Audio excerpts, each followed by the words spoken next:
Diese hier angebotene 3-Zimmer-Mietwohnung ist ab dem 1. August 2014 bezugsfrei. Die gut gepflegte Etagenwohnung befindet sich in Obertshausen.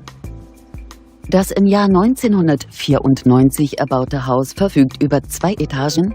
Die Immobilie befindet sich in der ersten Etage und wird über eine Gaszentralheizung beheizt.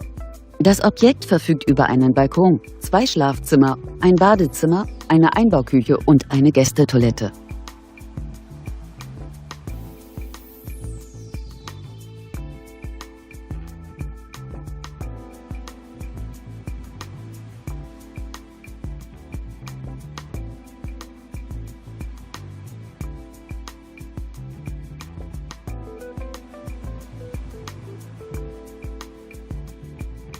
Bei einer Wohnfläche von ca. 90 Quadratmetern beläuft sich die Gesamtmiete dieser Etagenwohnung auf 980 €.